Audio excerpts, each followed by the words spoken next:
ನಮಸ್ಕಾರ, ಮುಖವಾಡ ಮೀಡಿಯಾಗೆ ಸ್ವಾಗತ. ನಾನು ವಿಕೆ ನಾಯ್ಡು. ಈ ದಿನ ಒಟ್ಟು ಬೂಸ ತಿನ್ನುವಂಥ ಹಸುಗಳನ್ನ ಕೊಂದು ಸರಿಯಾಗಿ ಗೂಸ ತಿಂದ ಪಾಪಿಗಳ ಕತೆ ನಿಮ್ಮ ಮುಂದೆ ತರ್ತಾ ಇದ್ದೀನಿ ನೋಡಿ. ಅದಕ್ಕೂ ಮುಂಚೆ ನಮ್ಮ ಮುಖವಾಡ ಮೀಡಿಯಾಗೆ ಯಾರು ಇದುವರೆಗೂ ಸಬ್ಸ್ಕ್ರೈಬ್ ಮಾಡ್ಕೊಂಡಿಲ್ವೋ ಸಬ್ಸ್ಕ್ರೈಬ್ ಮಾಡ್ಕೊಳ್ಳಿ, ಮತ್ತು ಇನ್ಸ್ಟಾಗ್ರಾಮ್ ಮತ್ತು ಫೇಸ್ಬುಕ್ಕಲ್ಲಿ ಫಾಲೋ ಮಾಡೋದನ್ನ ಮರಿಬೇಡಿ. ಹಾಗೆ ಈ ವಿಡಿಯೋನ ನಿಮ್ಮ ಸ್ನೇಹಿತರಿಗೆ ಶೇರ್ ಮಾಡಿ, ಲೈಕ್ ಮಾಡಿ.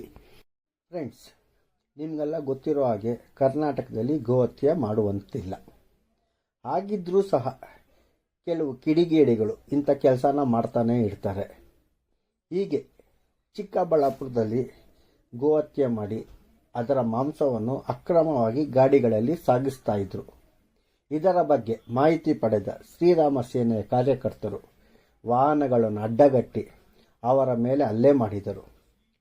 ನಂತರ ಆ ಗಾಡಿಗಳಿಗೆ ಬೆಂಕಿ ಹಚ್ಚಲು ಹೋದಾಗ ಪೊಲೀಸರು ಮಧ್ಯಪ್ರವೇಶಿಸಿ ಎಲ್ಲ ವಾಹನಗಳನ್ನು ಮತ್ತು ಆರೋಪಿಗಳನ್ನು ವಶಕ್ಕೆ ಪಡೆದರು.